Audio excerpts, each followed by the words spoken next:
We All right. This is perfect. Okay, there he is. Oh, there he is. Mr. Seth Feroce has finally joined us after setting up his camera. All right. Yeah, hey. What's going on, brother? IT specializationer here. I know my shit. What's going on? Loving life, man. Just another day in the life. Busy. It's good. Halloween. Got the kiddos tonight. Okay, two things. Why do you look like you're fucking 2 weeks out? I'm not 2 weeks out. My glutes just look good. That's it. That's all. Just my glutes are shredded. That's all. This is. I still got shit all over my back. I think. I'm. You know, I always. Are you gonna sneak into a show? Are you gonna fuck with everybody and just sneak into a show? No way. No. You could though. You could literally take a diuretic and get on stage like in a couple weeks. It'd probably take me a little bit longer. Maybe like 6 to 8. There's no way. There's no. Well, actually, you used to get in pretty fucking gnarly condition. So yeah, you might need more than the average one of us. But what do you do? Why are you going so crazy? What's going on? I'm not. I don't eat bad, but I always like doing my cardio. I need to do the cardio just for sheer fact of fucking like mental stability. Like it just keeps me.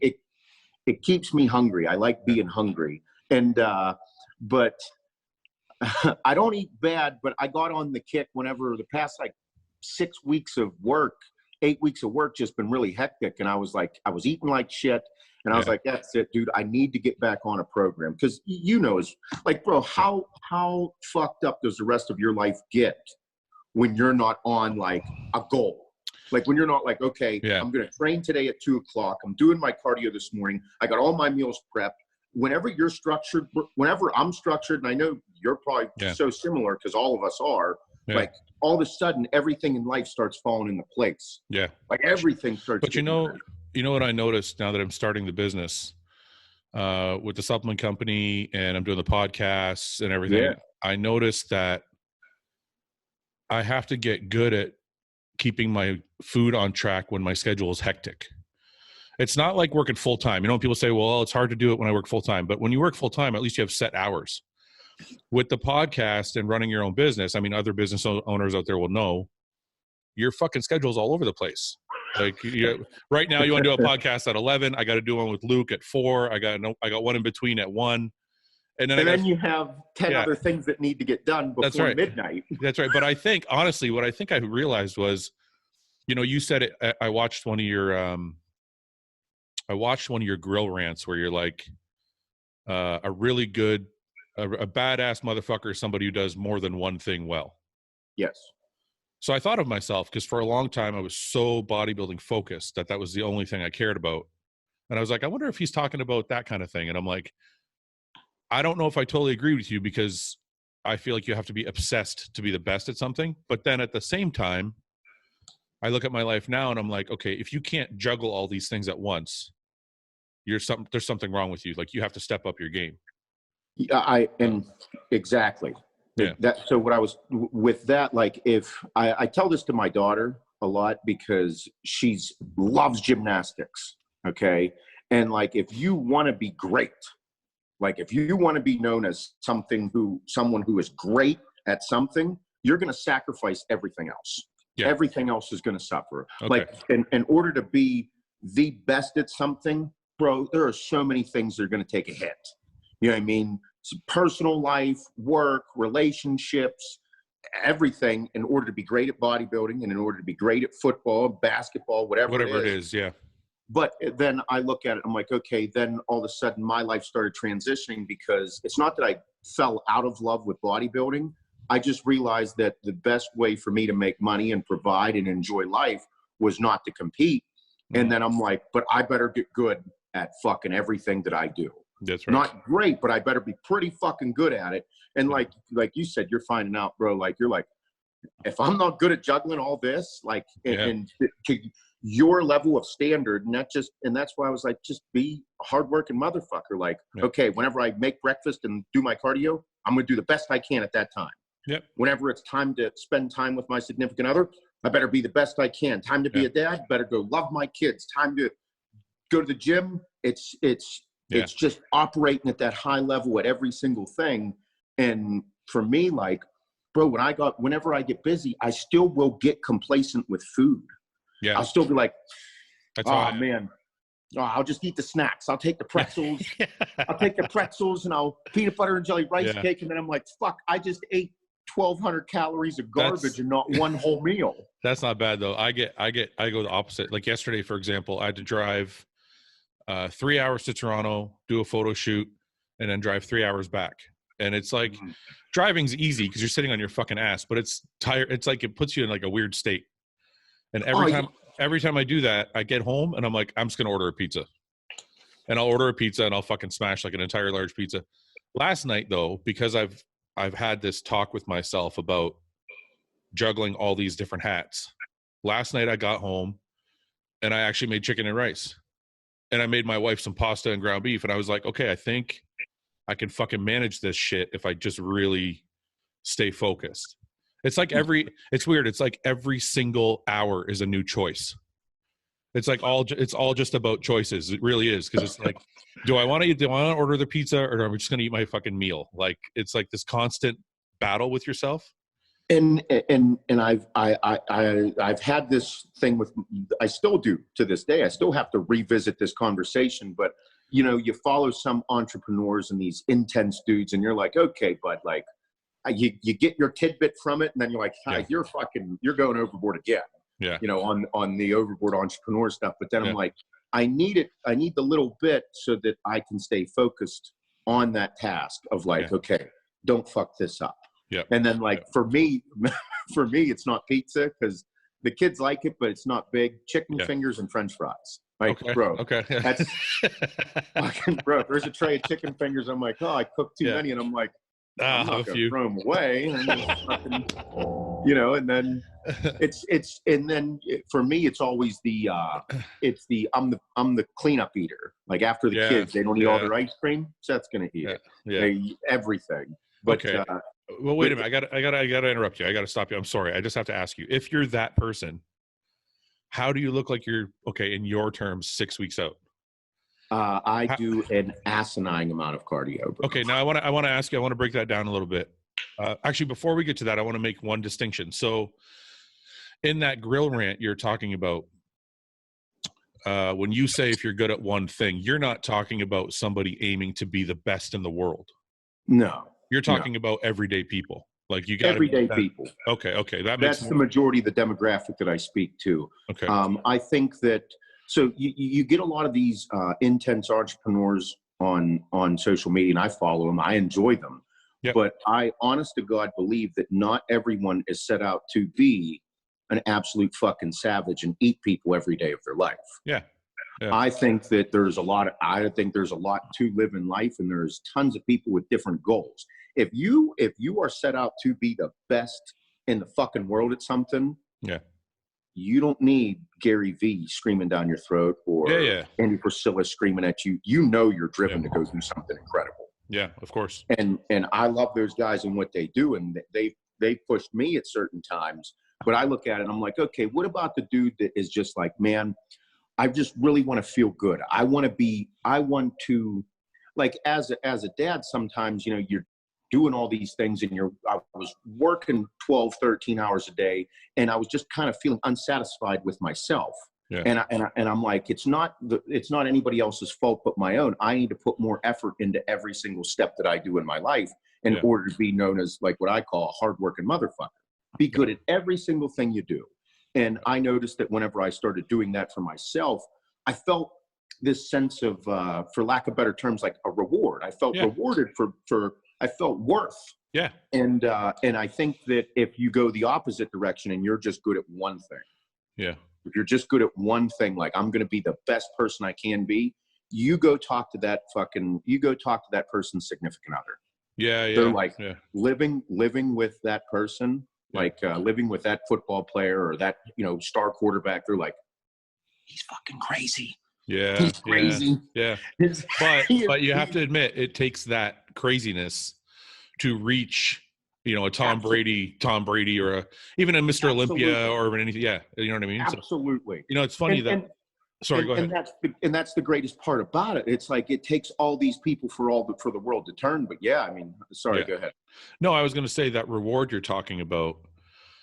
I actually think I know what you're talking about because I was doing a Q&A and somebody asked me, what do you think the best way to reduce stress in your life is? And my answer was nail down every fucking thing that you have to do in that one day. Like when I wake up in the morning, I have a list of things I have to do today. Like I have 3 podcasts to do. I have to train, I have to eat, I have to like, do all these different things. I have to take care of all my business emails, whatever. Some days, even if I have to go to the grocery store and I put it aside, I'm like, I'll go to the grocery store tomorrow. It's almost like this little bug in the back of my head is like, you didn't do that one thing. Yep. And by the end of the day, I don't feel that reward because I fucked off on that one thing I was supposed to do. Yep. So it's almost like I kind of know what you're talking about is if you put shit down on paper or you put it down in a list in your head and you nail it all down, by the end of the day, you can sit and go, okay, I spent time with the family. I fucking took my girl for dinner. I did all my work, and then you can go to bed kind of easy. Yes. Is that what you're talking about? Kind of like that? And that reward, that sense of accomplishment. There's the word. That's the word. I want to feel accomplished for what I do. And then every day is not like a win. Every day is, you're striving for it. And I think that I live on like pushing myself, pushing that threshold constantly. Yeah. And that's me personally. Like I'll get complacent. Yeah. Like if we have, big releases and we have to get all this done and I'm like building up and all this energy. And then all of a sudden we do it all. And then I'm like, okay. And then all of a sudden before I know it, it's a week later and I didn't recover. I didn't get back into my program. And it's because like, for me, it's lack of discipline of like, okay, because I'm trying to juggle so many things. It's like, if I have a goal with my physique or my diet and I'm disciplined, all of a sudden, like that list gets a little easier. Cause I'm like, okay, I need to do this. I need to do this. I need to do this. And then at the end of the day, when I nail it, I'm like, yeah. The thing is, it's funny because bodybuilding now seems like the easy part of my life. Like all you got to do, listen, motherfucker. Like I tell myself, all you got to do is fucking get your food in. It's not that hard. Every couple hours, go to the fridge and eat your fucking meal. Yeah. And then go work out, which is fun. Right? Yeah, that's it. Yeah, you're like, man. Oh. So at the end of the day, there have been days where I've missed meals though for work obligations. Mm-hmm. Same thing though. It sits in my head. I'm like, you missed meal 2 today. You're a fucking idiot. Yep. It's not going to look the way you want it to look next year if you don't stay on track of things. Yep. So it's just weird. Like it's like like you say hardworking motherfucker. I say highly driven motherfucker. It's like you just always have this wheel turning. And that's people, whenever I'm on my stuff, like my goal is to operate at a high level because of all these things. Like I want to operate at a high level. Like you got to be, like you said, you wake up, you got to do this, you got to do this. Like you don't have that time for like lackadaisical time. You don't have that time. Yeah. And I was like, you have to operate at a high level. You have to be fueling your body. You have to be mentally driven. Because if I can't operate at a high level, everything else suffers. Yeah. So well, it's not even. I think your own happiness suffers. I noticed. Yeah. I'm a lot happier now than I was when I was just competing. It's crazy. I have like way more shit on my plate. I'm still trying to get back to the stage. I'm still trying to rebuild my body, and I'm happier now than I was when all I was doing was eating and training. Because it's almost like when you put together like a really crazy leg workout and you go and you finish it and you're done and you have that feeling of like euphoria afterwards. Fuck yeah. Right? It's kind of like that every day. I'm like, okay, I have these 10 things I have to do today. And at the end of the day, if you nail them all, you're kind of like, all right, it's pretty good. And then like Sunday rolls around. I don't have shit to do on Sunday. It almost feels better laying around on a couch doing nothing when you deserve it, when you earned it. Because you fucking busted your ass all week long, right? Oh, bro. But I couldn't agree more because like whenever I get the time that I get to spend on my couch with Hannah or with the kids or just do something that requires like no incredible mental mental like intensity. I'm like, like Hannah and I, she loves watching football now. Like really? Oh man. So we started like she's never watched it. And now that it was football season, it's on Sundays. It's on Saturdays with college, Sundays all day, and then Sunday night football, Monday night football, Thursday night football. And I'm kind of took over the TV. And she's like, okay, like, so I guess I'm going to learn to watch fucking football. That's a good woman though. That's a good woman. Yeah. You know what I mean? So I absolutely fucking love it because I'm a huge sports fan. And the fact that I get to explain the whole entire game to someone that has no clue about it, it makes you actually into it. I'm like, man, this is fucking awesome. Not only do you get to watch football, but you feel like a genius because you're like, you're like, listen, reward, that accomplishment. Yeah, you're like, listen to all the stuff I know. You're like, you're just smart. Yeah, no, that's. I got nobody here telling me I'm wrong. That's right. I got nobody over talking me. Yeah, it's like she's so new that you could fucking say anything and it's right. It's perfect. Awesome. But no, it's a good woman that will sit there and watch, because my wife has tried here and there, but she's like, I'm not going to watch football. She's like, fuck it, you can watch it. But she don't bug me either. She'll let me sit there and watch it if I want to. So that's good too. The cool thing is there's the relation that we have with it is she's so in the gymnastics, like college gymnastics. Yeah. So like, she's, LSU, Oklahoma, Alabama, Georgia, like all these huge colleges and how big they are with gymnastics. And whenever college football is on, I'm like, look at this stadium full of 115,000 fucking people for football. Yeah. It's insane. So it's how many colleges do you go to college games or no? Have you been? I don't go. On my bucket list is to go to LSU, Death Valley Stadium. I like. That's the one I really want to go to. I'd love to go to a big rival game, just experience it all. I'm not a huge football fan anymore. It's actually been a little while since I watched a lot of football, but I remember back in the day, and I was never a college fan. I was more NFL, but my brother took me to a Michigan game. It was a Michigan State. Oh, yeah. Nuts. I've never – and then I've been to a Lions game too, and I'm like, the college games are just another level up, man.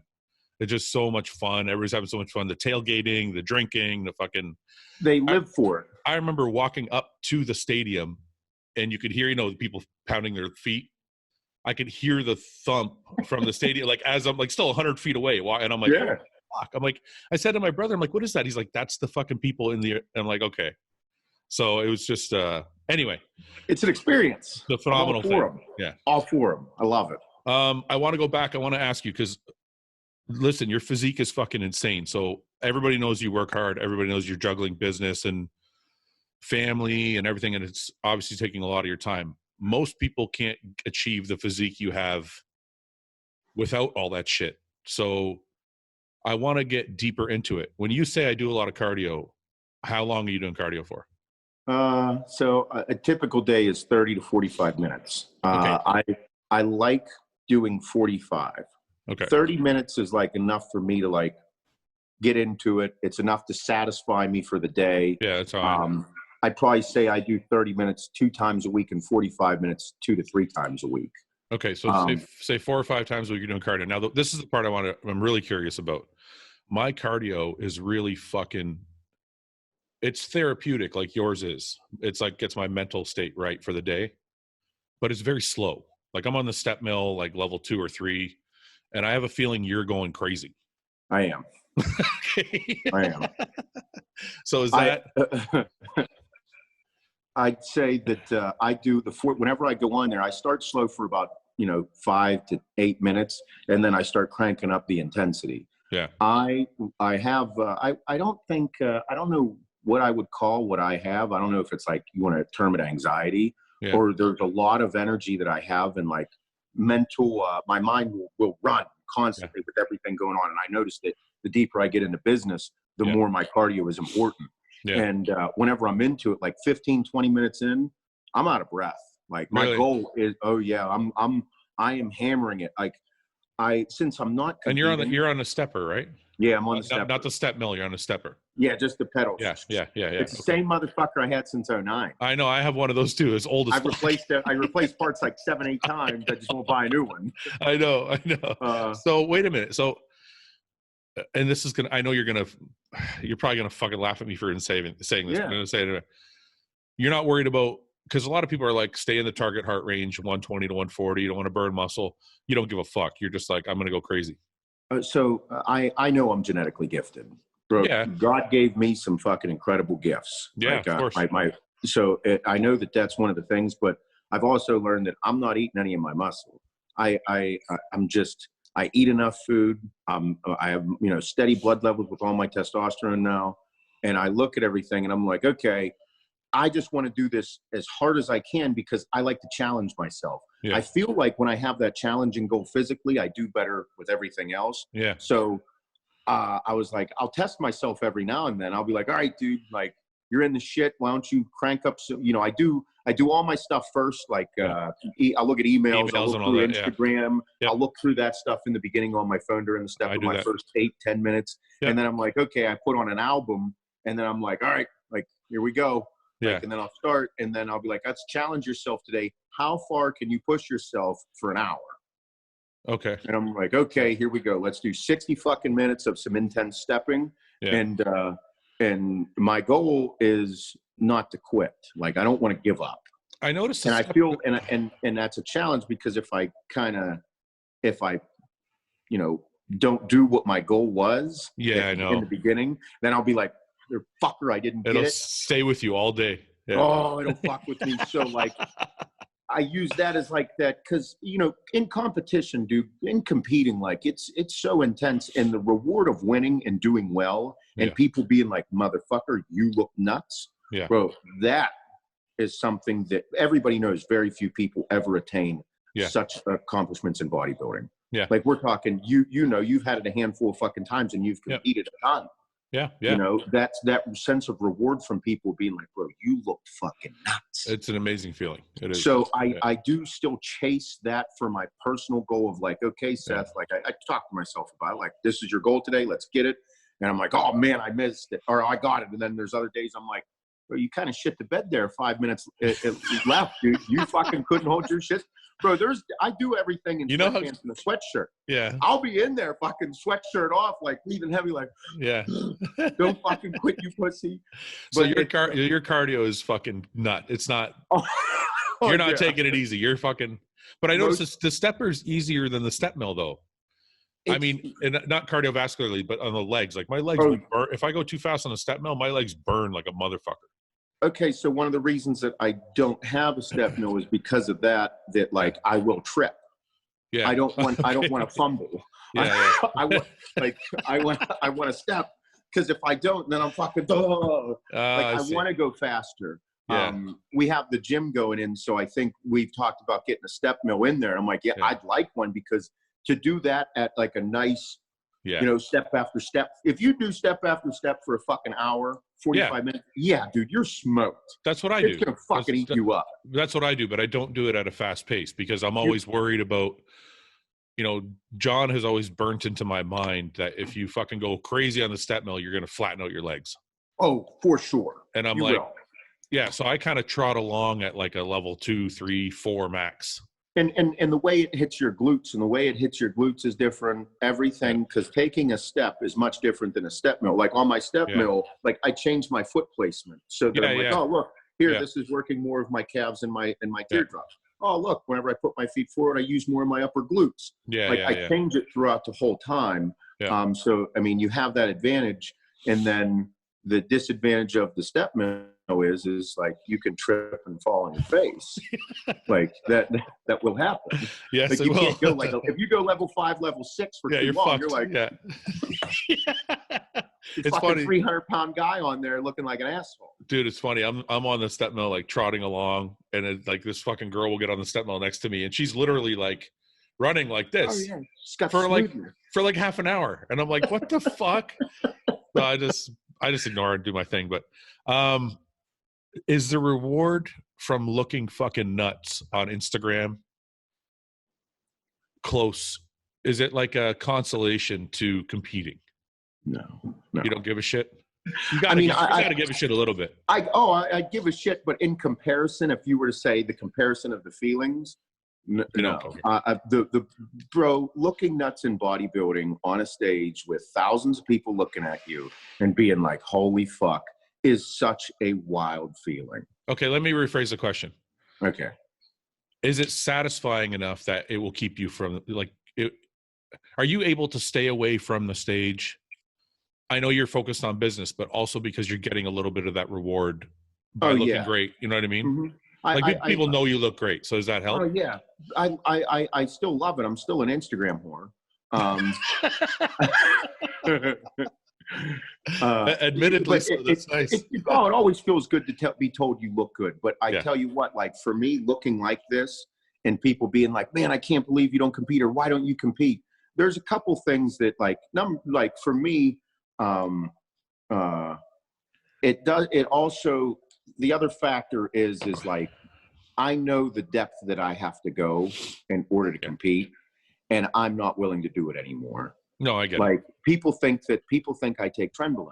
They're like, oh, trend out. Like people that don't really know about it that much. And they're like, you're trend out. I'm like, no, motherfucker. If you look at pictures like a year and a half ago, that was trend out. This is just me like getting older and maturing my muscle and things like that. And I'm not there anymore. I'm not willing to go to that length of it all. I have like a mental block with it, where there's days when I'm like, an absolute fucking savage, and I'm like, yep, let's fucking go back into it. Yeah. But then there's days when I'm like, oh man, there's like a handful of things I just won't take anymore. I'll take a bunch of tests. But I don't think if I hear you correctly over the years, it doesn't sound like it's just the drugs. It sounds like it's, you don't want to neglect your family, you don't want to neglect your business, you don't want to neglect like all of these other things. And that's that part of being multidimensional with everything. I will, in order to be great, other things in life are going to suffer. And I think that I do have one hell of a fucking support system. How old? I got to ask you this. How old were your kids when you competed last? Adeline in 2012, when I did Toronto, it was June of 2012. So Adeline was four and a half. Okay. She's going to be 5 that year. Yeah. So she was 4.5. So if your kid said to you, like maybe she doesn't remember, maybe she does. If your kids wanted you to do it, would you do it? So I'm not trying to convince you. I don't have kids, and I'm wondering, like, in my mind as a father, I'd be like, I think I want to do it one more time just so my kids can see me on stage. So that was my big battle earlier this year. Big battle. Oh yeah. Cause Adeline was like, I kind of like to see you do it. And I'm like, ooh, really? I'm like, there it is. Oh yeah. She was what sparked that? She told me, she was like, cause she sees the pictures and she knows that she looks at comments on Instagram and sees people, you should compete. And she's like, so why don't you? I'm like, Adeline, I was like, it's a personal choice that I have. It's like, do I want to? For sure. I would fucking love to. Yeah. But there's other parts of me that I'm like, okay, your health needs to be number one. I did a pretty good job of getting my body on track. Yeah. It's not perfect, and I don't think it'll ever be perfect. But then I didn't tell her, I take a bunch of fucking drugs. But I told her that was the personal decision. I was going to say, that's a good fatherly thing to keep that from her. Yeah, she's going to find out eventually, because I'm pretty open with it, and people do say things, but we don't, whenever she asks, I'm going to tell her the truth, because I can't, if I lie to my kids, she'll lie to me. That's kind of my process.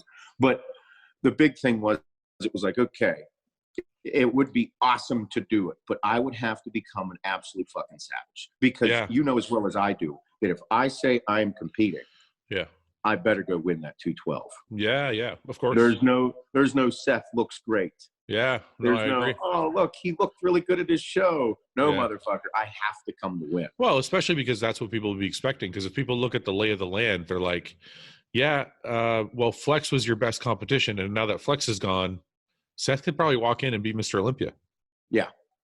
And people are like, how could you not want that? And I'm like, in this industry is a tough industry.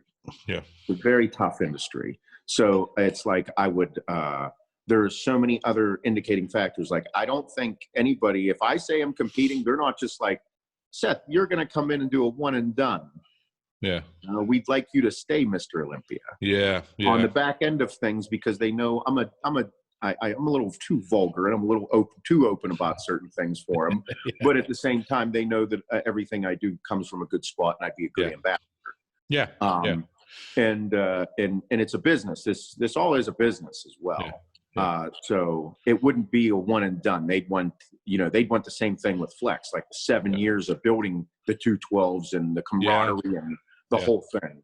And that's a commitment that would take a whole lot as well. Yeah. I'm surprised I don't want to say they let him, but I'm surprised they have allowed him to go into the open and not still hang on to that mantle. You know what I mean?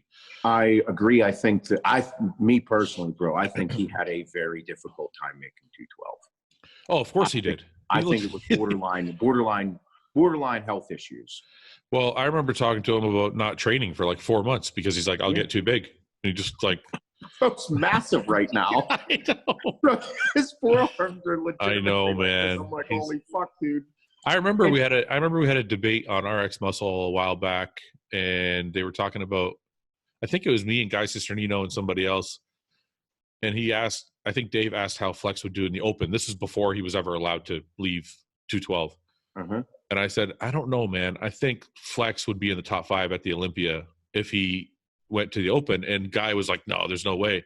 Because Guy had tried to do the open earlier that year and had some mixed placings. But sure. Flex is a level up. Like Flex is an open bodybuilder. He's just short, but he looks like an. Well, Flex, dude, the dude has such thickness and density; it's out of control. Yeah. Like the only way you can get super conditioned, like scary conditioned, is if you have thick, dense muscle. Yeah. Like so then you're like, oh, that's kind of a catch-22. I've seen skinny guys that look conditioned. Bro, look at Phil Heath from I think like 2013. Yeah. Bro, yeah. The dude was scary. Yeah. He was so thick, full, dense, and his hamstrings he had cross striations in his hamstrings. I know. That's when you know someone's in shape. Yeah. So the only way you can really pull that out is to have a built muscle. Flex has that. Yeah. He has that density. And I mean, this year, if he would have did the Olympia in 19, he would have been top 5. Yeah, I could agree with that. I'm looking forward to it. I want to go back though, because you said something about. So I'm really curious. We have about 20 minutes. I have another podcast I have to do. I apologize, but I want to get into a couple things I've been interested in. So you're conditioning now. You said there's no trend, which I believe you.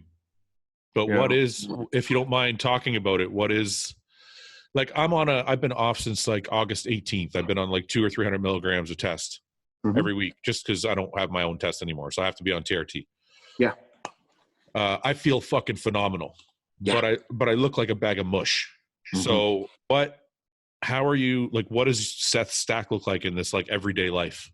So I was, that's a thing that, some people get uncomfortable talking about, which I can't lie about it. And I don't want to, because I think it'll give false information for people. We don't have to get into it if you don't want to. Oh, fuck no. I want to, so people know. You and I can take 300 mgs of test a week and still look pretty good because we've been fucking doing this 20 years. Yeah. Yeah. You know what I mean? And that's why, but that's also why we can tell what works and what doesn't work. Like I know I know what 10 ounces of sweet potato does me versus 10 ounces of white potato. Yeah. Yeah. Not everybody can pinpoint things. Yeah. So for me, like I just announced that I'm doing the keto thing. I was going to ask you about that. I was going to ask you about that afterwards. I want it because I see so many people and I want to experience it because again, I'm all for the experience of things. And for me, how can you talk about how can you be a worldly person if you don't experience life? That's right. So I want to do it. But then about 6 weeks ago, I was undisciplined with all my hormones. I was like, okay. No, it was probably 8. I was like, okay, here you go. Like you're taking 600 mgs, 700 mgs. Like I was all over the place. I'd be 8 days and then I'd be 3 days and I'd be good for like, I'd go 3 weeks in a row where it was every 3 days. You were just missing your shots and stuff. And I'd be missing my shots. I do that all the time. Bro. I know. It fucks with your head. I know. Up and down. I know. So, and then because that messes with your anti-ease if you're taking half a meg of Arimidex every 3 days, and then you don't take your shit or you're taking your shit and you do that, bro, it's a mess. I know. So About 8 weeks ago, I drastically dropped everything, and I said I'm going to take 300 mgs every 4 days. Yeah. 300 mgs every 4 days. And you've been doing that for how long? About 8 weeks. At 300 mgs a test. Yes. So. And you probably feel great. Phenomenal. I feel amazing too. I just started last week. I added in 2 IUs of GH in the morning. Yep.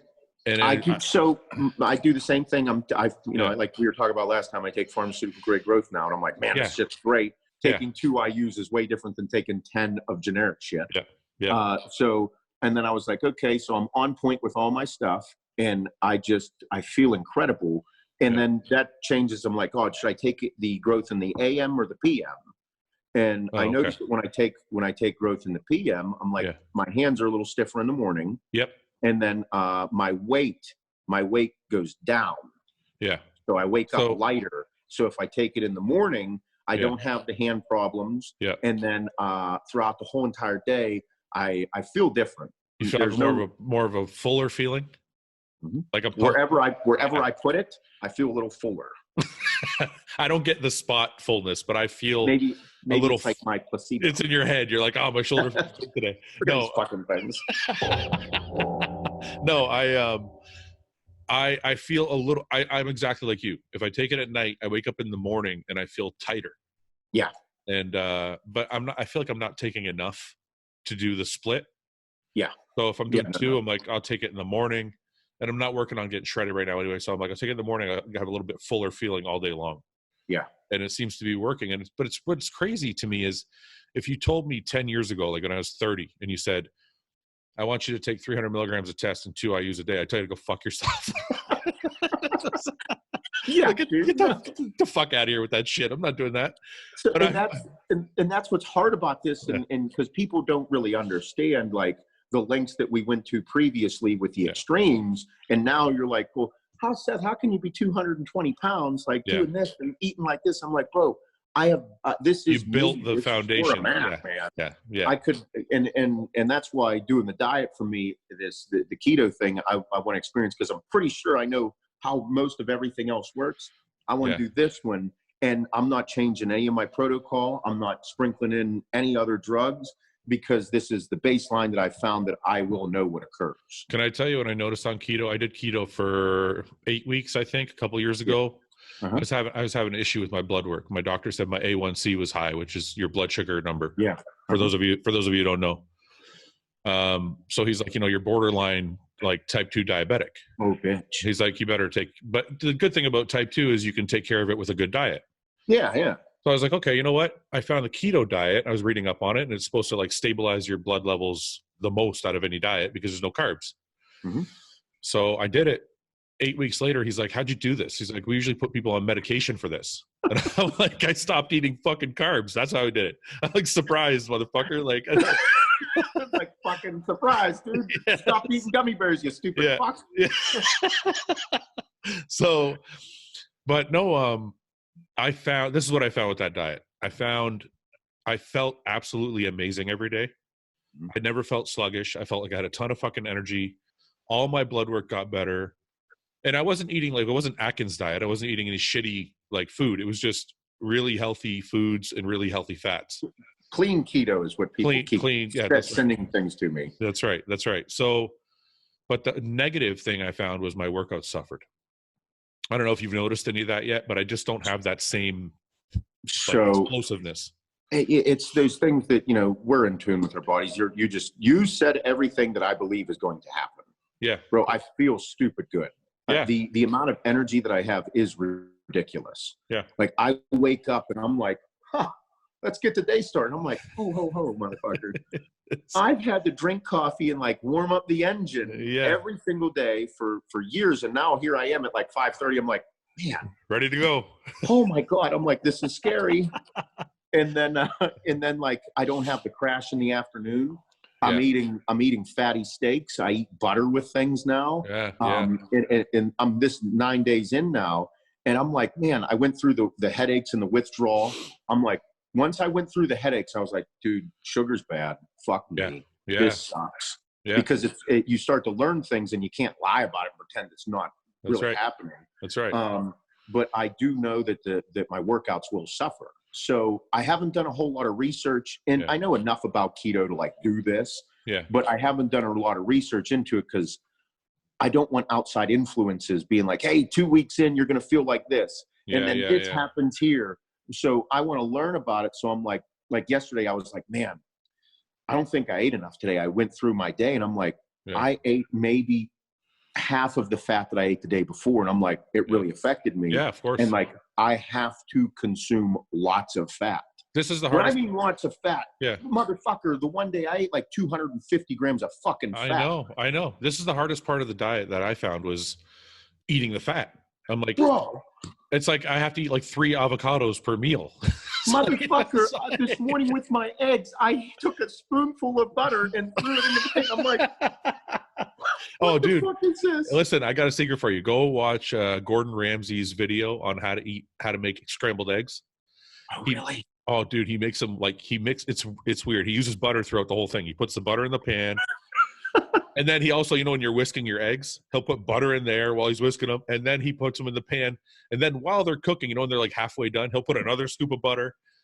It's like, I did it. I tried it. Best fucking eggs I ever ate in my life. It's like, motherfucker, it goes against every principle that I know. we know. I know. And that's why I'm having a hard time with it. And I'm like, man, but this is how it works. Because I felt by 7 o'clock last night, because I trained, after training, I was like, man, I felt better after training yesterday. I'm like, you didn't eat nearly enough.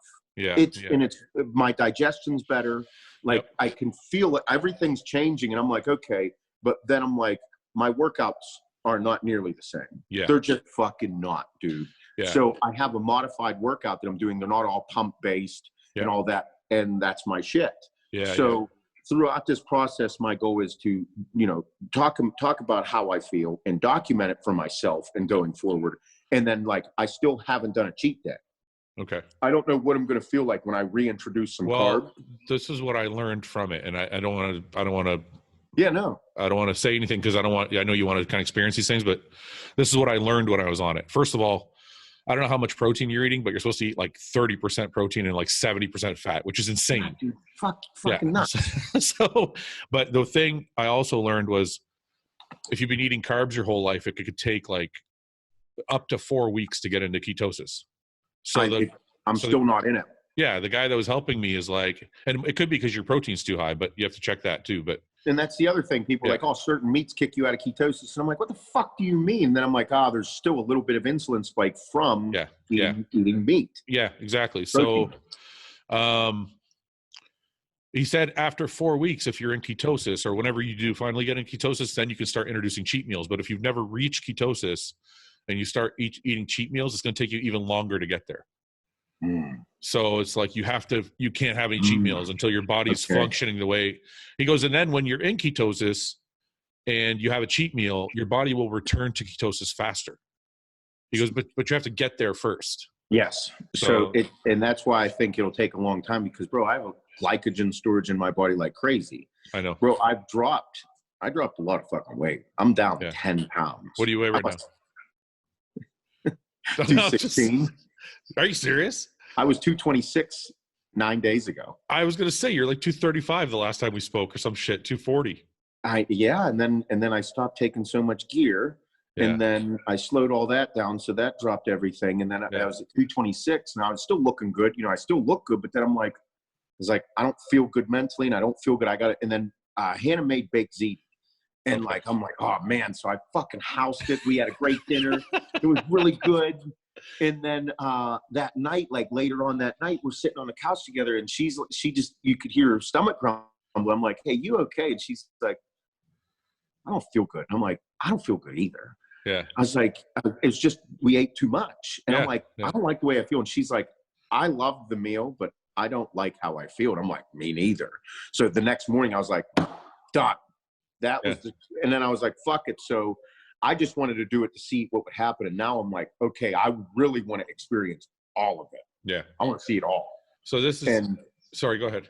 No, and I was just going to say, and that's whenever I looked into it a little bit and I was like, okay, so it might take me some time to get into ketosis. Yeah. And I was like, well, maybe it'll take me 14 days. And then I saw someone say it took me 3.5 weeks. And I'm like, oh. because and I want to make sure that I want to, you know how rebound happens. Yeah. Anybody that's into bodybuilding has ever been fucking peeled to the bone, like fucking ass cheeks are just shredded the fuck, and then you go and reintroduce food. You're like, oh, you feel like a house. Yeah. Oh, look at this. This is phenomenal. Because you can actually feel everything coursing through your fucking body. I know. Yeah. So, and that's kind of, I want to experience what this feels like whenever I'm like, okay, if I haven't eaten carbs, I have to decide what carbs I'm going to eat and how they're going to affect me. Yeah. So this might be, you know, I was planning on doing it for 30 days, but it might turn into like, I might do it for 8 weeks, 12 weeks. And just because, but the thing that sucks is I realized how bad foods are for you. How bad foods are? Yeah, certain foods like refined sugars and processed things. Of course. So my thing is I know that I won't do this forever because I can already tell from my workouts that I'm like, I really like eating like fucking a whole bunch of carbs before I go train, like 2 cups of white rice and get a fucking crazy leg day in. Yeah. I like seeing the veins course. I like to see all my shit. So I think that the modified version that I'm building in my head is similar to this. Like fats aren't bad for you. Yeah. No, I know that. Yeah. It's going to be me finding out the carbohydrates that work really well to keep your blood sugar in check. Yeah. Like quinoa, brown rice, sweet potatoes, and then sprinkle in white potatoes and white rice on certain big training days. Yeah. And then like in my head, like on a cheat day, if I'm like, hey, you know, Hannah and I are going out to a big crazy dinner. We're going to fucking house food. I'm doing a lot of cardio that morning, and I am going to have a great training day. Yeah. So, and I believe that I'll go forward doing something like that. But I kind of, it's funny. You just kind of described what I was talking about. So while I'm bodybuilding, I'm like, I actually think keto is going to be something I do forever after bodybuilding. But what I decided was I'm going to do a modified version where I tried this a few days where I was like, I didn't have any carbs except for just a meal before and after training. Yep. Actually felt great. It felt pretty amazing. And my workouts still felt good.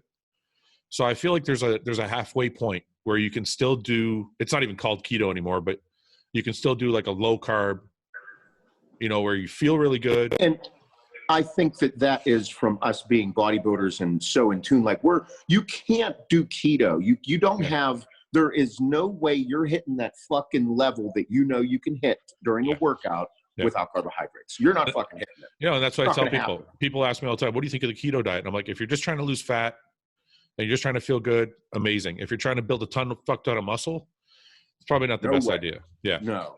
And the thing with this keto that I've learned is it makes you be so fucking disciplined.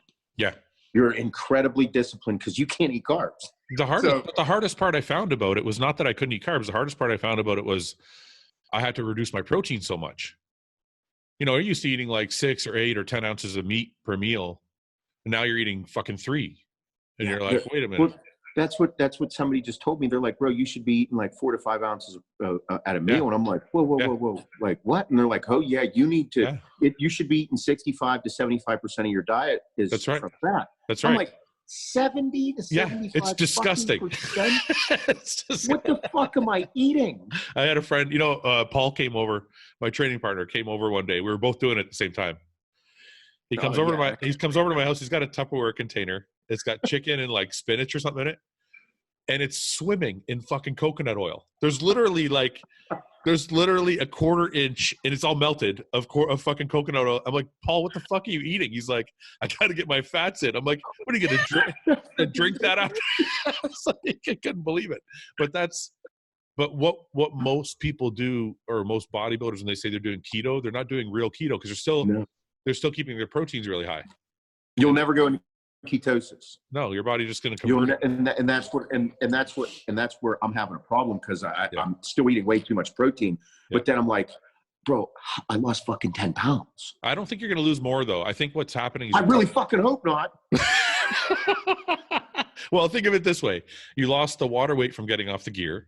Yeah, and then you probably just burned off 10 pounds of glycogen. Yeah, and then what's left? Now it's real tissue. It's not going to go anywhere because I don't. If I was 210 pounds, I'd be like, hey, I'm done keto. Gonna eat burritos now. See you later. Yeah, I think that's it. It's probably just tissue now. And it's left because studies have actually shown that you can build muscle on a keto diet. I've read that as well. Yeah. So I don't know if it's true, but the thing that I have to do is like, I have to eat so much more fat that it's shocking to me. Yeah.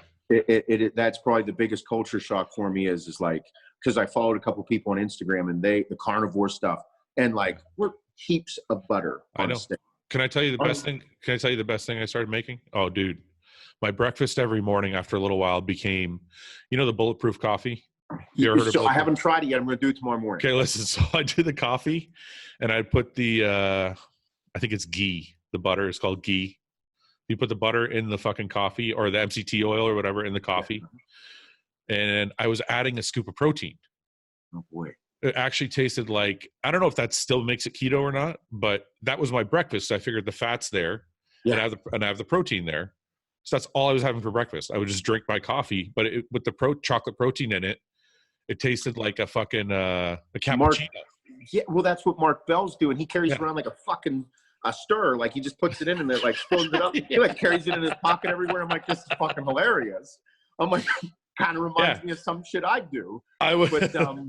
But my question is this. So I've noticed all this has been changing. So since you did it, when you did it, did you notice that caffeine affected you differently as well?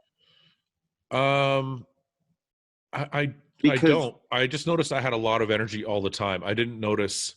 I felt like caffeine didn't affect me as much actually when I was on it. So that's what I'm learning. I wake up and I have energy. Then I'm like, fuck it. Here, I like my coffee and I drink it. And I changed how I drink my coffee, what's in it. Yeah. And then I'm like, so then at 12 o'clock, there's no like dip. No. And then like, I'm like, hey, like I love the taste of coffee. So I'm like, let's go get like a cold brew all black I was drinking it black, but now because I don't do the creamers, like because cheese doesn't affect me the same fucking way either. What do you mean? Like I'm lactose intolerant, bro. Yeah. So now you can eat it? Bro, I've been eating it and I'm not getting gas from it. Maybe it was a combination of the cheese with the bread. I think it was. So I got to go get half and half today to put in my coffee. If fucking half and half does not mess with my belly, like I haven't had half and a half or anything with a shit ton of dairy unless I eat like 7 lactate pills in years. So I'm like, man, if this is going to happen, this is telling me that everything, your microbiome in your gut is going to change. Yeah. And I think it is. Yeah. So I'm like, I'm going to get heavy cream and put it in there. But fuck, I forget where I was going. Oh, caffeine. Yeah. So like, and then I drink it in the afternoon. I'll drink like an espresso or I'll drink a black coffee or something. Yeah.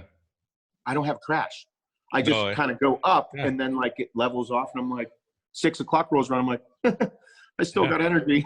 I've been up since 5. This is fucking nuts. Yeah. I mean, listen, honestly, for somebody running a business and trying to work out and has kids and have all the shit you have to do, it's the best diet possible. Like you don't have any fucking lagging moments. No, if I wasn't such a workout junkie, like into getting the pump and the bodybuilder thought process and that feeling, I'd say fuck it. I would just do cardio and functional training and go keto.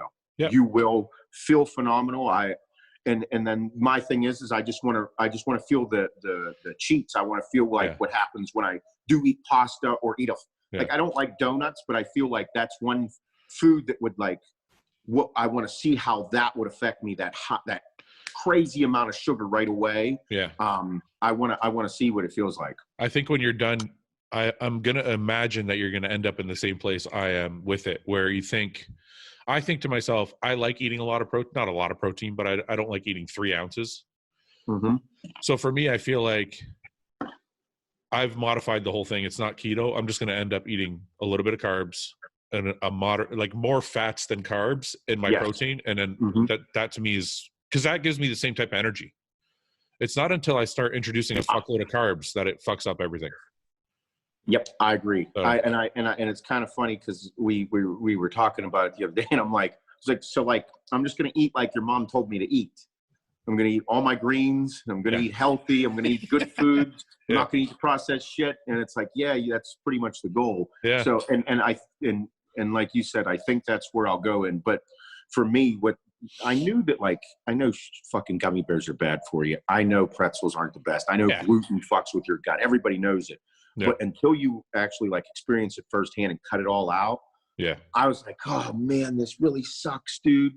This is such like, I'm like, I love all them foods so much. And I'm like, they're really fucking bad for you. How do you think your followers are going to feel now? Because you're the chicken and rice guy. Are they going to follow you, or have they been supportive? Or are they like, fuck you, Seth, you lied to us? We're releasing the YouTube video. We got released 3 minutes ago. Okay. But the thing is, and I said in the video, I was like, I'm the chicken and rice guy, and here I am not eating rice, and I feel fucking better. You know? Now you're just the chicken guy. but the thing is, it's like if you eat a lot of veggies and fruits, and if you eat veggies, fruits, rice, and chicken, you're gonna feel good. I did. My problem is that I became like, I eat all those foods and then like pretzels, and then I'll be like, oh, and the kids will be done eating their fucking dinner. I'm like, oh, I'm gonna eat the kids' dinner too. I'm gonna eat this, and then the kids are eating ice cream, and you know, they love moochies. Yeah. You know what those are? Yeah, I think ice cream treats. Yeah. So they get them, and I'm like, oh, I'll eat one too, and then before I know it, I'm like, just being a typical dad, I guess. But if you are disciplined, you'll feel phenomenal. Like I don't eat any of their shit now because it's not in my program, and it never should be in my program. But it's really not now. Now that you're not eating carbs, you can't. It's completely gone. Yeah, and it's like the fucking that Game Changer things. You see that? On Netflix? Yeah. It's like these fucking bastards. They're like, veggies are everything. It's like, no shit, dude. If everybody ate fucking vegetables, if you just eat more veggies, you're going to be better. Your blood work will look better. That's what I said to people. That's what somebody asked me. I said, look, just take the vegetables, eat the vegetables. Doesn't mean it like, I don't know why everybody's so fucking religious with everything. It's like, I eat vegetables. I only eat vegetables. And if you don't eat only vegetables, you're a fucking asshole. And I'm like, calm the fuck down a little bit. Like I have one guy on my YouTube page who just won't stop. It's just like constantly awesome. Like, yeah, he's just furious that I eat meat. And I'm like, just calm down, man. Just like, it's not that. And then the meat eaters hate the fucking vegans. It's like just constant, like, it's like, it's just everything is pinned against each other. And I'm like, kind of thinking to myself, I'm like, man, like, where's all this animosity, and why is everyone so mad about this? I just feel like I feel like, I'm like, if you want to be a vegan, like, vegans in general, bro, you don't see vegans like smoking cigarettes and out drinking on the weekends. Name me one vegan that's out there fucking partying. You won't see a vegan pick up a cigarette or fucking house of, they'll be drinking Jack and Diet Cokes all night long. No, of course they're going to be healthier. They're a much more health conscious type of person. But it's not, you can't go and say that like meat's like horrible for you, because in the movie, the documentary, they didn't specify the types of meats. They like, bro, if you're eating wild caught salmon and halibut and fucking grass-fed beef and organic chicken. No, I agree. Like I agree. Little like a healthy diet, like we were just talking about. Your blood work's gonna be fire. Well, I tell people, like, I just did a cooking video the other day, and I said in the video, I said, look, it's just balance. It's not that fucking hard. You don't have to be a fucking, I'm only going to eat cows for the rest of my life, or I'm only going to eat spinach for the rest of my life. You're supposed to fucking eat both. I think that's what man was supposed to do originally. We were supposed to eat both. Well, I believe that's how we get all of our nutrients in. Like every nutrient, whether they're micro or macro and everything, it's like we get everything through. Our bodies have evolved to be able to process all that food. That's why we're not. That's why we're not cows and we don't graze all day. So I found out about the Game Changers thing, and everybody can correct me. Obviously, they will if I'm wrong. But apparently, James Cameron bought like some kind of pea farm or bought into a pea protein or. James Cameron's the director, right? He directed the movie. But before he directed the movie, he bought into like this, I don't know if it was pea stock or pea protein or a pea farm or some shit. And I'm like, well, he's just fucking protecting his own interests. I'm like, it's not even obvious. Like now it kind of started to make sense a little bit. I'm like, okay. I don't feel that it was a documentary. No, it was entertaining. It was entertaining, and they did a good job. I think the entertainment value, like I look into it, I'm like, hey, you boys did some marketing, motherfuckers. You did good job. Well, how much did they pay fucking Arnold Schwarzenegger to say he doesn't eat meat? How about he's how like the about bodybuilding guy that like. how bad was it when that fucking dude said that? Because it's like, bro, you just said like you used to say it back in the day for money. Yeah. And then here you are. I'm sure that you were compensated for this video as well. You asshole. Yeah. Like, you didn't do that for free. No fucking way.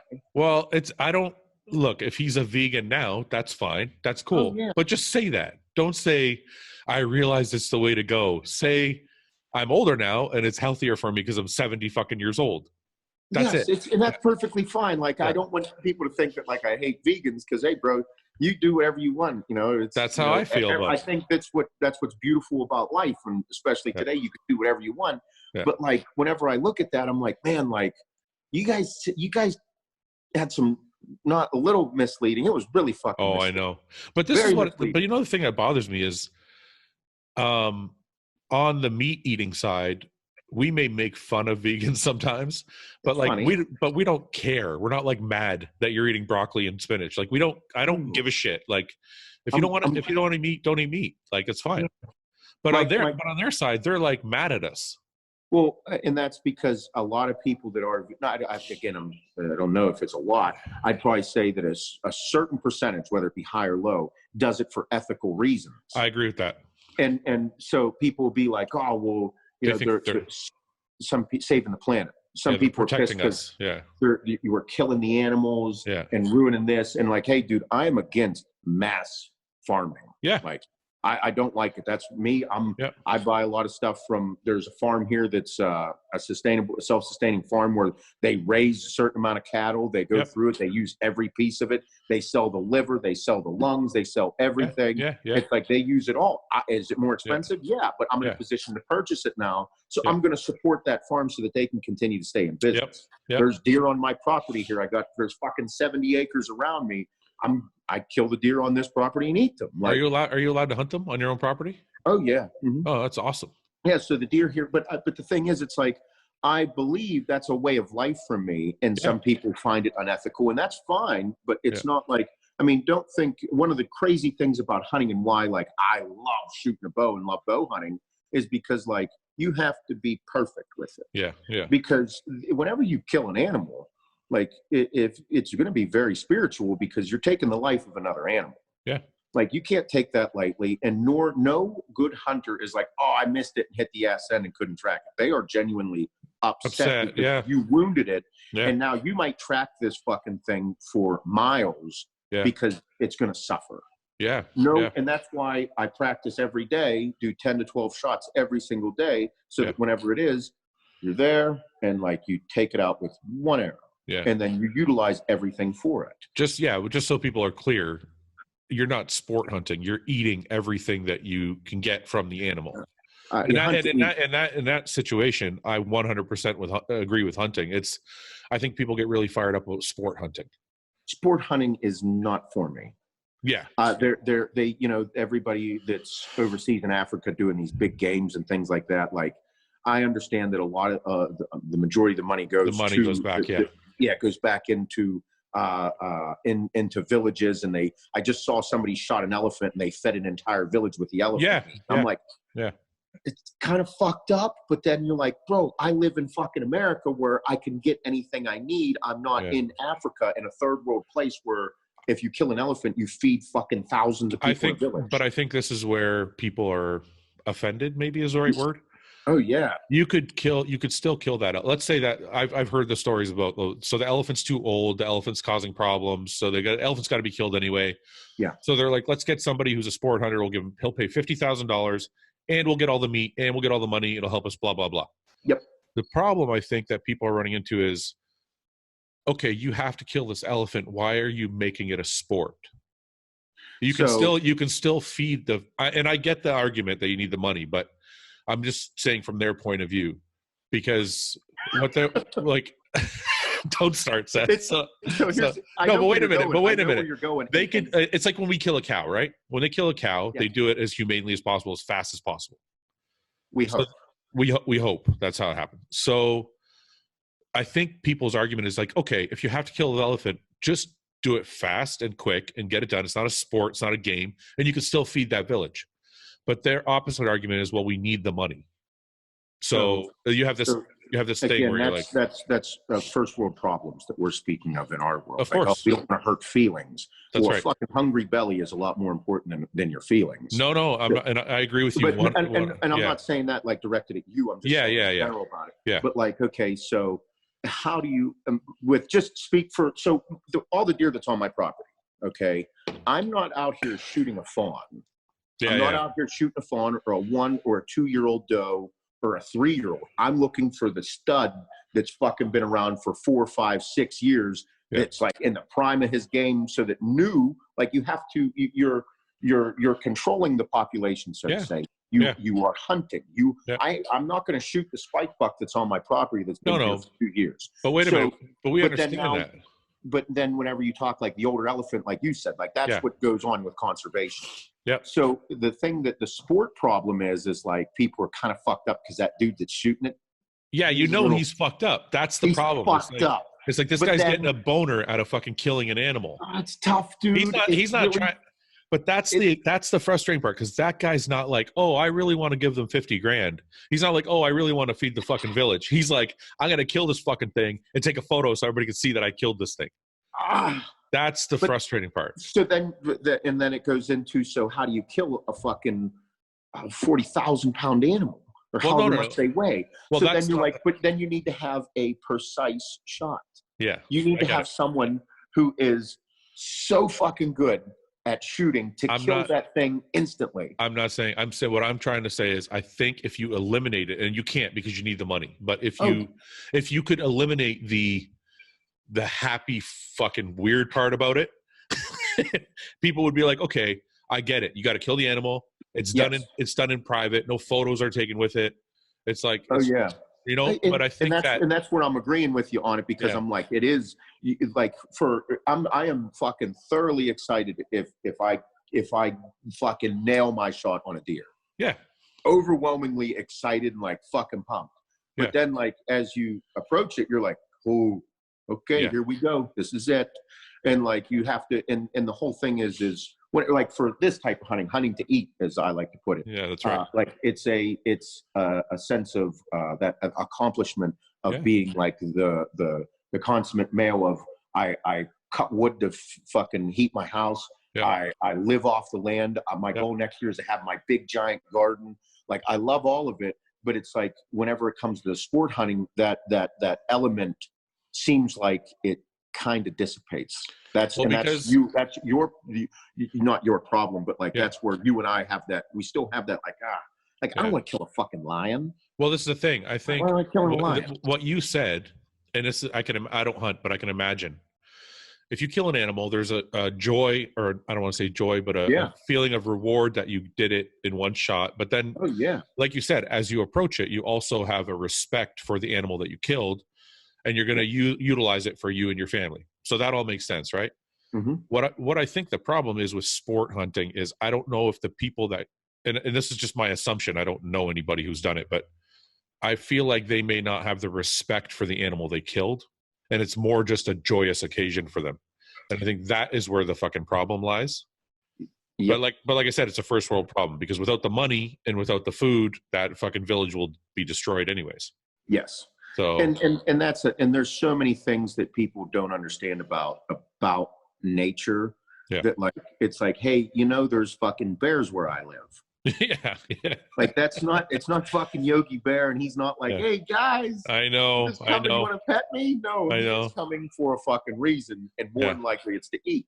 Yeah. And there's shit that's tore up on our property. I mean, fuck, there was a fawn that was tore up. It looked like it was eaten by coyotes. Oh my God, fucking wild. Yeah. So, and those are things that's real in nature, and it's like down in Texas in the South, and they're moving up as those wild hogs. I was going to ask you about that. Are you going to go down there and shoot one? Yeah, I want to. I actually do too. You get to go to fucking, I guess it's like, somebody told me it was like $4,000 or something like that. Mm-hmm. And you get to go up in the helicopter, and you can fucking... You get to go up in a helicopter, and you take them out. They are invasive. They ruin crops. They ruin golf courses. They ruin farms, properties. They're getting ballsier and getting closer and closer to people, and they're dangerous fuckers. Yeah.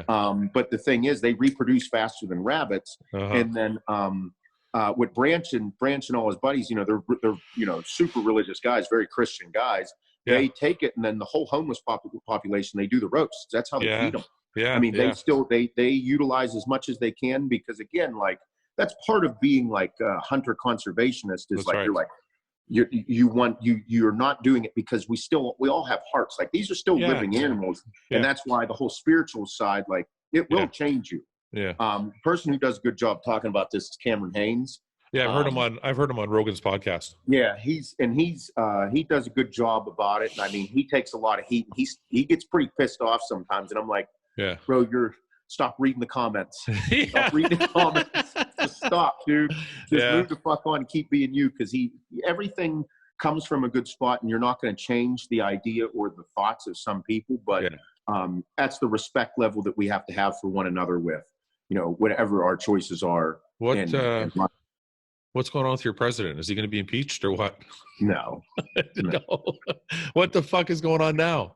Okay, so I think that he did some dumb shit, and he's been caught for it. And the problems with everybody is like, no bullshit, bro. Politics are in everything, whether it's bodybuilding, whether it's football, whether it's basketball, I know, fucking government, you name it. I know. Like, this dude is a multi-billionaire that everyone used to love when he was just a billionaire. They're like, I'm gonna ball out like Donald Trump, the fucking hair, the big hotels, and then he's just an American-loving son of a bitch. But nobody in the fucking world becomes a billionaire like without being an absolute fucking savage dickheads. Yeah. And I'm like, and then you have career politicians who have been in politics for 50 fucking years. Yeah. And they're saying, I'm going to change the world when I'm president. I'm like, bitch, you've been in office. You've been in fucking government for 50 years. Okay, wait a minute. Just time out. I know you. So there's so many things, but then they're like, oh, well, we're going to impeach him for this. Okay. If you're one of the richest people in the world, like Donald Trump, okay? Yeah. And you haven't fucking greased palms behind scenes to make sure deals go through, and politics haven't been greased by him. They, like, you and I are friends, and there's things that we know about each other that people out here will never know. Yeah. Same thing happens in politics. Them motherfuckers have greased each other's palms and waxed each other's asses so many times that they're like, listen, fuckhead, you remember the time that you did this and I had to bail you the fuck out? Wait a minute. So are you telling me what he did is okay? Or are you telling me he gets a pass? No, nothing that anybody is doing is okay. So you're saying, okay, but this is the difference. At least keep the fucking shit quiet. That way you won't get impeached. At least the other dumb motherfuckers know not to tell everybody. Well, the thing is, nothing's quiet. Everything. The internet is becoming. I love Donald Trump because the fucking dude has put our economy on fucking high speed, and everything here is going really well. Fucking everything in America is thriving. I thought his tariff wars were slowing everything down. I don't know one motherfucker right now that owns a business or has a job that isn't doing better right now than they were 5 years ago. Okay. Everybody is doing better. Businesses are doing better. People are buying more shit. Okay. I was looking at. Wait a minute. You're still changing topics. So let me ask you. So is what he did okay or not okay? Well, from the Hungarian thing with they say it's a quid pro quo and he can't. You mean the Ukraine thing? Yeah. Sorry, not the Hungarian. The Ukraine thing where he's like withholding funds until he gets this information, and then he's like, okay, I got the information, I'll give you the funds. So I will say this, I don't know enough of what is legal and not legal to speak about it, but this is the part where he is an absolute fucking savage businessman. The dude don't fucking But he's lose. Not a businessman, he's a president. He's a fucking president. The reason we elect him is because he's a fucking businessman. We were losing fucking trillions of dollars in America. Our deficit was just fucking climbing. Fucking trillions of dollars. So then he's like, hey, how about we stop this? This seems fucking stupid. America should be winning at all costs because we are the superpower of the world, because everyone comes to us for funds. Everyone comes to us for everything. And here we are giving free fucking money away. He's like, how about we stop? And I'm like, I think I'd like that. And that's why America has gotten behind him. And what he's doing, like, I don't know if it's legal, but he seems to like get away with it. Yeah.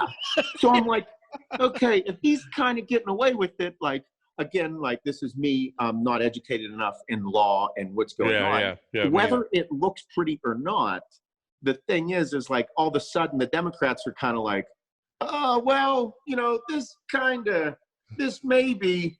I don't think it's a maybe. I think it's actually against the Constitution. So, but then again, the whole thing that he's very good at is he's very good at fucking other people's shit up because he's a businessman. Yeah. He goes, the reason I'm doing it is because of this guy over here, Biden, who's wanting to run for president. His kid, why is his kid getting $83,000? And I'm not disagreeing. I'm not disagreeing with that. What I'm saying is you can't ask a foreign government to investigate that, and until they do, I'm not going to give you any money. So then that's the Constitution. You can't do it. But then again, you have the Clintons that were doing the same thing. Oh, 100%. Listen. And fucking Bill Clinton doing all the speeches and this. And I'm like, okay, oh, this is great. Let's watch. They're all pieces of shit. I have no doubt. Okay. I'm not saying the left is better than the right. I'm not saying that. Fuck no. And I'm not saying the right's better than the left. What I'm saying is, see, this is the thing I don't do. When people are like, if I say, what about this? And they're like, well, what about this thing over here? I'm like, wait a minute. I agree with you. These people are fucked up and these people are fucked up. But at what point does the public go, okay, we need to start enforcing some of the fucking rules? Hard thing is that we are so far removed as a people. That's the big disconnect right now. Yeah. We are so far removed as removed. How? You mean left to right, or you mean from politics? From left to right, because like left and right doesn't like each other.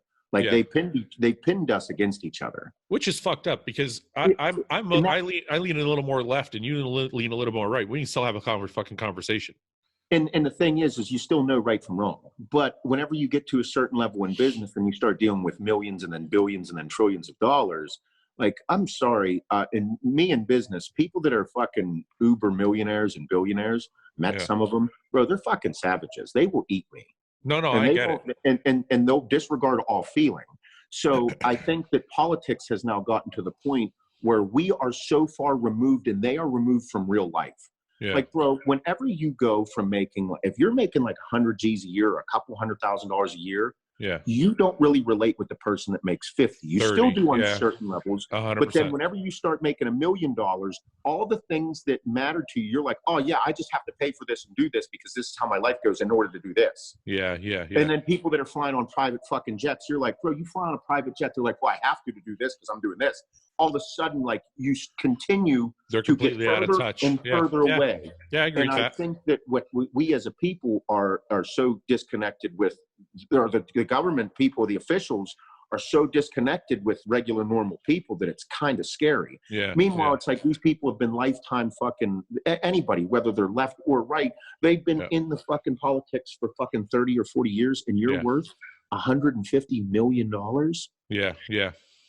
I don't care who you are. That's rough. And we all know agree. how it occurs. Yeah. It's just that thing that I believe that there's a strong disconnect. And my biggest fear is that there is going to be a drastic reaction.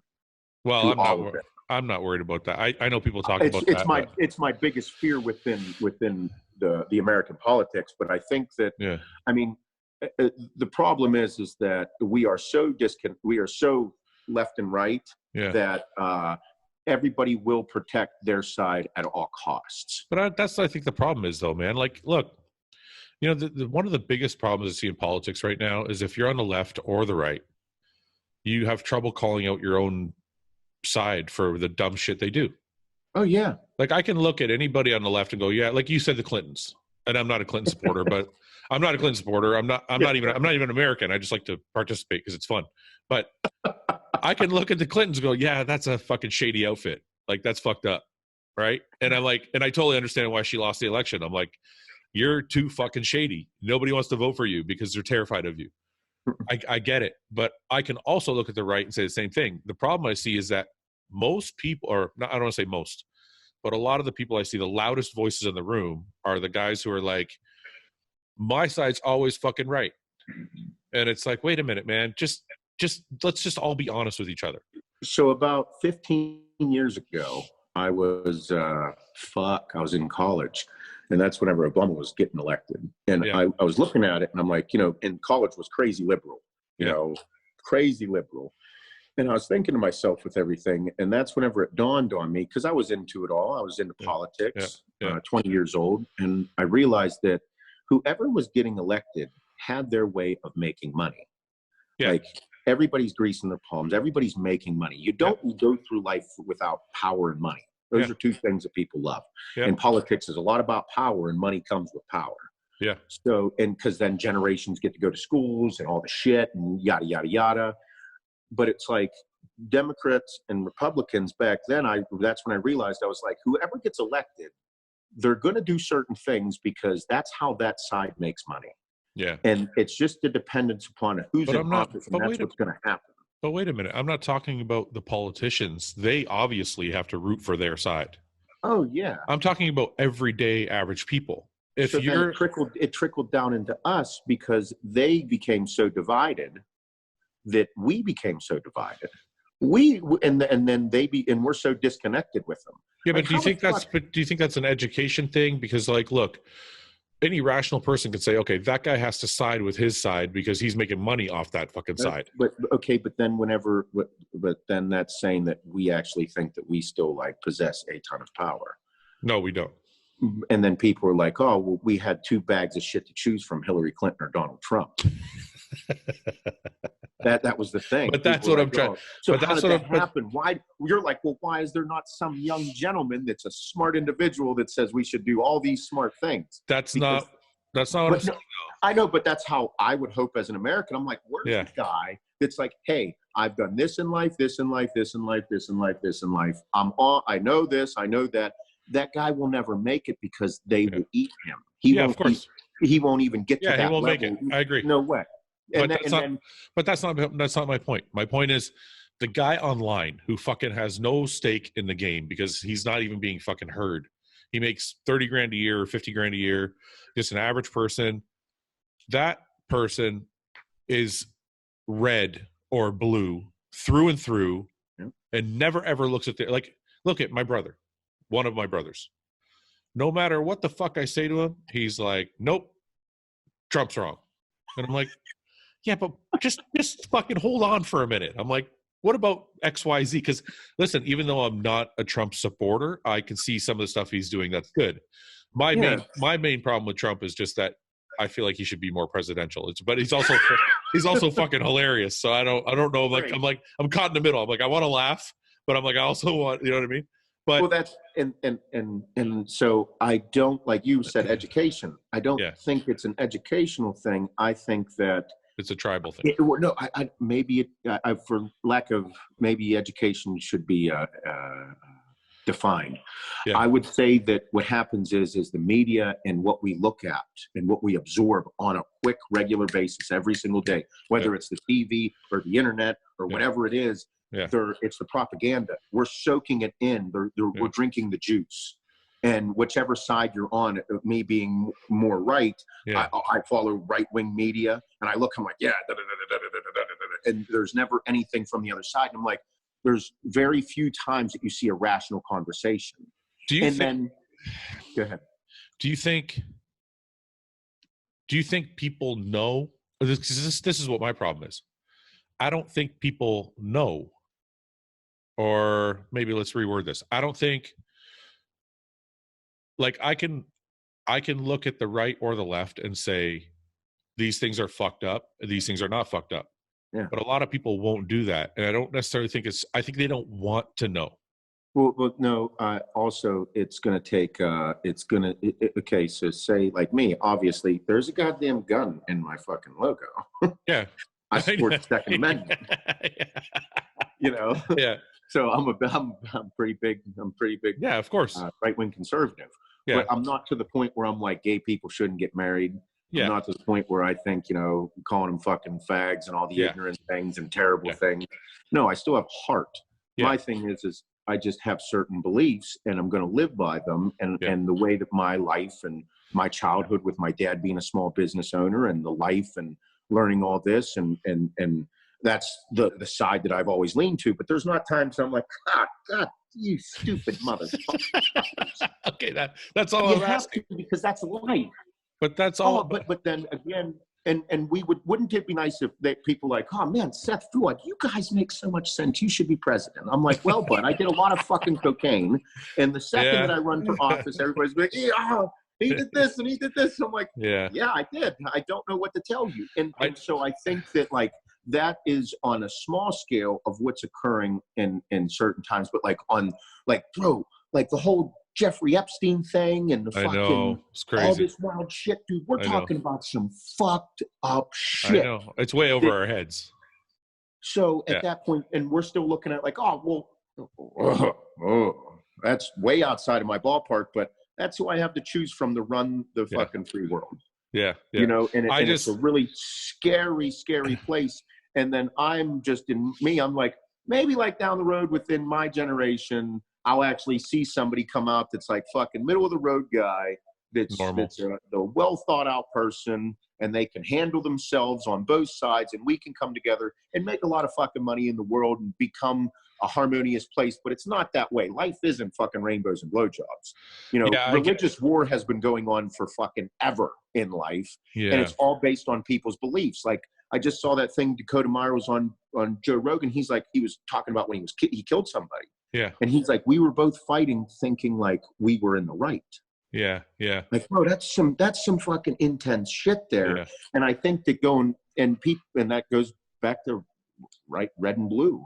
You know, both sides think they're right. And it's like, God, there's a middle ground. But it's like that. But it's like this. Like me and you can have a conversation and you can say to me, you know, job growth is fucking crazy. And I'm like, okay, you're right. Check. You know, I can't, but I can say to you, he kind of talks like an 8th grader sometimes. And you have to agree with me. So it's like, yes. But that's the thing. I don't think a lot of people can say yes and no. And even for their side, they have to stay on their side no matter what. No matter, and that's because like, if you give some ground up, your people on your own side are going to fucking turn against you. Yeah, that is true. And that's the bad part. Like people know some people don't know I'm conservative. I don't like talking a whole lot about politics because it turns people off about stuff and it creates animosity and fighting. But at the same time, it's like, guys, like this is part of the world, but we all can get along. Like the joke that I have about gay people. Yeah. Like, you know, I told you and Branch were laughing about it. I forget. I was like, you know how I know I'm not gay? It's because I have no desire to suck a dick. I do remember that now. So like but the thing is, it's like, okay, like I'm pretty sure like it's not going in there. Every straight man's like, nope, not sucking a dick. That's not controversial. That's just a matter of fact. But then I'm like, so then people are like, oh, being gay is a choice. And I'm like, I beg to differ. I think that if you have the desire as a man to suck another man's dick, you're gay. Hey, bro, that's cool. I don't got a problem with it. Yeah. That's just your thing. And I'm like, he's gay. He's different than I am. I am not doing that. Have no fuck, nope, But, and that's why I'm like, okay, like there's some people on the right that are like, it's a choice. Yeah. I get what you're saying. I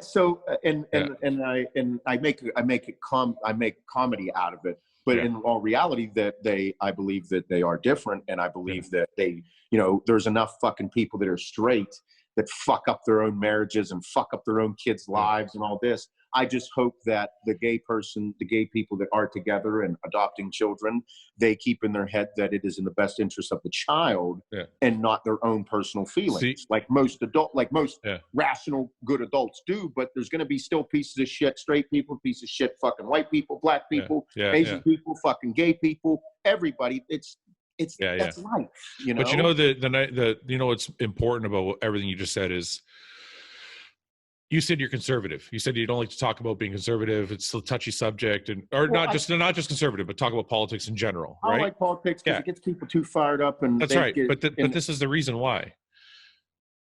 Most people, if you said, and this is what I hate the most about politics. If I say I'm left or I lean left, I'm probably a centrist, but if I lean left and you lean right, people just assume things about you. And that's the part I hate about politics, because if you tell people you're conservative, most people be like, oh, he hates gay people.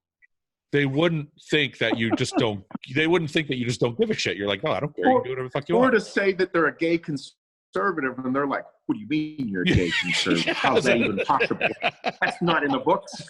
Yeah, that doesn't make sense. This is too much. That doesn't make sense. Yeah. No, but and that's the part I hate about politics. People just, and most of it's not. This is what I think people would get past, is most of it is not left and right. Most people are a fucking mixed bag. Oh, absolutely. And I think that's the most important thing. And then those hot subjects are how they divide us. I know, but I can agree with you. Okay, we can disagree about abortion, but I can still agree with you about fiscal responsibility. Yeah. So it's fucked up, right? Like, you don't have to be divided. But media does such a good job about pinning everyone against each other. It's not most. I mean, bro, if you know, it doesn't matter who it is. Like, I can go have a conversation with them, but if they start threatening me in any way, of course I'm going to throw a guard up. That's right. And I think that the media does a good job of making that guard go up. Yeah. And I mean, I'm going to say, like, if they're doing a good job at it, that is their fucking goal. Yeah, I agree. And it's a ride. It sucks. It's just the world that we live in at this moment. And right now, I don't think that there is a solid, great, wonderful answer for any side.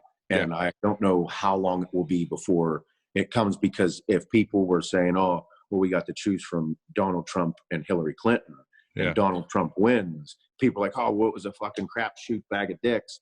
It's like, well, that kind of sucks, because now we're saying we're choosing the lesser of two evils, which is a terrible fucking way to look at things. And that means going forward, we might be in the same position again. I mean, I'm happy with our president. I like Donald Trump. Yeah. I'm not like, hey, let's go drink beers together. I mean, I probably would have a beer with him and shoot the shit. It'd be funny as fuck. It'd be a riot. and I think it's great and wonderful. And I think what he's doing is outstanding. But, you know, people look at me and they can say Seth's like a fucking solid guy, and I'd love to have a beer with him. But then whenever I start talking about the fucking crazy drugs I did and the fucking steroid abuse and all the shit, and they're like, that's one thing, or how, you know, I smoke weed and things like that. They're like, that's the one thing I don't agree with them on. It's like, hey, bro, that's fine. Nobody's perfect. Have to love everything about everybody to fucking talk to them or like them as a person. Like, and that's kind of how I look at, like, this whole thing of what Donald Trump has become, because it's like, I support him 100 fucking %. I'm voting for him again, for sure. Yeah. And I like the direction of our country. And with what's going on, it's outside of my education level with everything. And people are like, oh, well, it's pretty simple. I'm like, I don't know exactly. But the thing is, it's like, this is how things are shaking out. And I just have to hope for the best of my generation, my people, my business, my family, and what's to come in the future. Sorry, I had to bring up politics. I just figured. Oh, fuck. We like, you know me, man. I'm always up for a good fucking. That's what makes good conversation, is different subjects. I love it. All right, brother. We went way over, and I'm pretty sure the person I had a podcast with is fucking pissed off. But oh boy, yeah, it's okay. I'll make it up to him. Listen, I'm really, really happy that you came on, dude. What's next for you before you go? What do you want to plug? More keto. More keto. Are you guys gonna come up with like a keto protein or something? We have American Made Nutrition has some keto products. We use them. And then we have Black Friday's coming up. So we got great deals coming out. We got a new product for Axe and Sledge that's dropping on Black Friday. And a couple new flavors as well for other products. All American. Do you want to hint at what the product is? The product is it's one that it took us 6 months to fucking make. It took us 6 months to perfect. We put a lot into it because it's something that not many companies do, and the companies that do it, I don't believe do really well. But it's gonna. Okay, now I'm really fucking curious. What's it? Okay, just tell me what it does. What does it do? Helps gain weight. Okay. Helps gain muscle. That clears it up. No, but it's. Yeah, it's going to do really well. The big thing was it'll have a good presence on shelves for wholesalers and everybody. Because in business, in my belief, is that everybody needs to make money. Let me ask you this: is it something that we don't have in the industry now? No, we have it in the industry. I think that it's just an expensive product to make, and not a lot of companies put the effort and the time into it like we did. Okay. I'm looking because we forward to had, it. yeah, you got to make a good product. And, you know, we don't like producing anything that's mediocre. You need to, and margins are important in business. Yeah, and that was something I was like, we need to make something where we made money and our wholesalers, retail companies make money. And this is going to, it'll piss a couple other people in the industry off, but it'll be exciting. Do you think, before you go, I tell people all the time, and I don't want to shit on anybody, but I tell people all the time that if they are going to buy supplements, to look around the industry at the bodybuilders first, just because I think numbers guys don't always create the same stuff that we create. Yes. Because I've seen your formulas and I like your formulas, and I've, you know, after starting my own company, I've looked around the industry a lot at different formulas, and I got to say, the bodybuilders usually put out the better stuff, or the stuff that's, you know, that other people want to use, you know. Margins. You're not a greedy person. You're not a greedy person. The margins that we have, I like the margins that we have, because I'm like, hey, we're able to make money. We are able to sell a product to our wholesale accounts where they can put it in their stores and they can make money. Yeah. The people that, the numbers guys, I get it, man. It's a numbers game. They're sharks and they love money, and I like it too. Yeah. But I believe that you can make a quality product and have longevity in this game if you do quality. Yeah. Like longevity. I mean, would I love to make fucking tens of millions of dollars within a couple of years? Yeah. Who wouldn't? Do you think but it's do wrong? I do it at the expense of other people's well-being and kind of taking their money and giving them shit? I don't like that. No. Okay, I agree with you 100%. I just want to ask you more of a business question before we go. Do you think it's wrong? Let's say I come out with a line of products, which I am, and I've designed them exactly the way I want, and they're at a certain price point, and people think, well, that's too expensive. Is it wrong to come out with a lesser product that may not have as many ingredients or whatever, as long as you tell people, look, this is what we're doing, it's just for affordability? It's not something we're doing right now, but I always struggle with. I look at myself. I look at myself as a consumer. You know, when I was young in college, bro, I couldn't afford shit. Yeah. I was buying C4. I'm buying something cheap. Yeah. But then as I get older and I understand the importance of, like, as I got older and I understand the importance of buying quality, I was like, okay, I'm going to be a little bit more skimpy with me throwing scoops around and this and that, because it's not $20, it's $40, it's $50. And I always ran on a budget of like $125 a month. Yeah, with like what I could spend on supplements. So I always like a pre-workout, maybe a recovery drink, and maybe a protein powder. Or maybe like a carbohydrate powder whenever I stop drinking proteins. Yeah, bit like that. And I was like, okay, but that was always the range I was in. So I say, okay, I want to make the best product I can make at this price. Yep. And then whenever we started, our most expensive, one of our big ones was hydraulic, you know, the pump pre-workout, stupid expensive to make. Yep. And in comparison to other people's pump pre-workouts, they're like, fuck, dude, it costs us like $6 to make ours. I'm fuck, dude. I know. God. And I'm over here like, and they're charging $25 or $35. I know. I'm like, I can't do it. I get really angry about that shit. It's like, it's too much. And it's tough. So I think that as long as you do explain what it is and why things are at a premium and what you want to do with your products, and it's okay. We've noticed that since we've continuously produced good quality products. Yeah. That like people are like, they're okay with spending the extra $5 to $7 per product. Yeah, I think so too. I think people and that's something that I was, because bro, we had big conversations. They weren't light. You know, with the four of us as owners, we were like, there was times we're like, we should charge this. I'm like, fuck you, dude. I ain't paying that much for that. Yeah. Like, well, how the fuck are we supposed to make margins? And I'm like, dude, that's too fucking much. And then we go back and forth.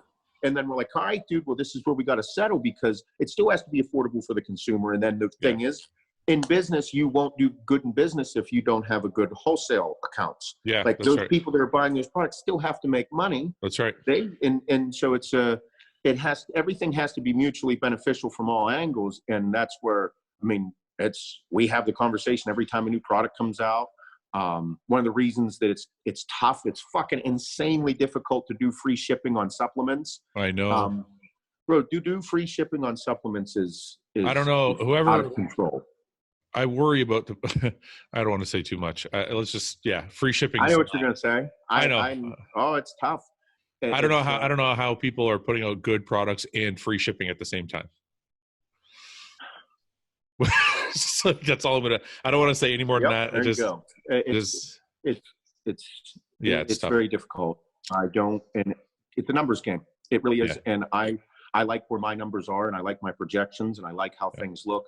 And there's certain things that I won't skimp on for any dollar amount because that 16, 17-year-old version of myself still says, you know, if I was that, this is how I do it. So and fortunately enough, my business partners they hold themselves in the same regard. Yeah. But this is a tough industry because people will want to squish you. Yeah, I think that's a good problem to have though, because I think if people want to squish you, it means you're doing well. Yes, absolutely. So for sure. Anyway, okay, Seth, listen, thank you very much for coming on, dude. I kept you way longer than I should have. I love it. And I know your podcast is coming out soon. I hope it does really well. I appreciate it, man. Yeah, we got it. We're hoping in about 2 weeks. Are you doing guests or no? We will be. Yeah, we're going to start with Bob and I for the first few, and then we're going to start bringing in guests. And I better be on that list. Oh yeah, I actually have my list of questions that I get to ask people now. All right, man. Well, I look forward to it. Thank you very much for coming on, dude. Fucking A, brother. I'll see you. All right, brother. Thank you, man.